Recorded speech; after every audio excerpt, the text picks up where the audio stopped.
नमस्कार दोस्तों। हमारे समाज में लोग लड़की की शादी के बारे में सोचते हैं तो सबसे पहले एक ही बात उनके दिमाग में आती है कि लड़का सरकारी नौकरी वाला हो। और सरकारी नौकरी वाले लड़के के चक्कर में कई बार तो अच्छे अच्छे रिश्ते को भी छोड़ देते हैं। लड़की के पिता की चाहे प्राइवेट नौकरी भी ना हो, पर दामाद सरकारी नौकरी वाला ही चाहिए। लड़का गंजा हो, बूढ़ा हो, काला हो, चलेगा, लेकिन नौकरी सरकारी होनी चाहिए। लड़का और उसका परिवार चाहे संस्कारी हो ना हो, पर नौकरी सरकारी होनी चाहिए। भले ही बेटी के दहेज के चक्कर में अपना घर और खेत बिक जाएं, पर दामाद सरकारी नौकरी वाला ही होना चाहिए। उधर सरकारी नौकरी वाले लड़के भी ये अपेक्षा रखते हैं कि लड़की पढ़ी लिखी और नौकरी वाली हो। आजकल ज़्यादातर सभी के 2 बच्चे होते हैं।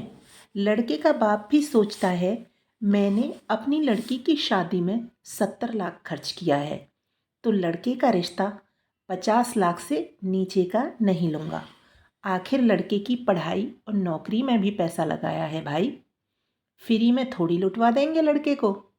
और इसी चक्कर में कई बार तो लड़की लड़के की शादी की उम्र भी निकल जाती है और पोता पोती खिलाने की उम्र में उनके अपने बच्चे होते हैं और माँ बाप और बच्चों के बीच बहुत बड़ा जनरेशन गैप आ जाता है।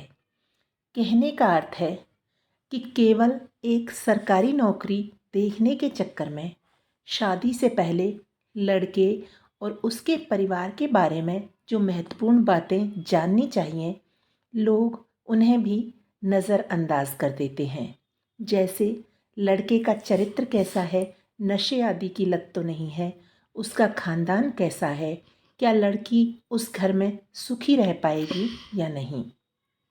और शादी के बाद जब धीरे धीरे लड़के का चरित्र और उसकी सारी खूबियाँ बाहर निकल कर आती हैं, तो अपनी ही लड़की की किस्मत को कोसने लगते हैं।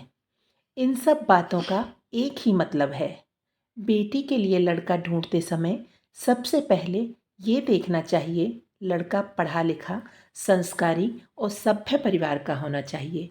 भले ही नौकरी सरकारी ना हो, अगर योग्य होगा तो अपनी जीविका का कुछ ना कुछ इंतज़ाम वह ज़रूर कर लेगा। जानकारी से आप सहमत हैं तो एक लाइक ज़रूर कर देना और हमारे चैनल को सब्सक्राइब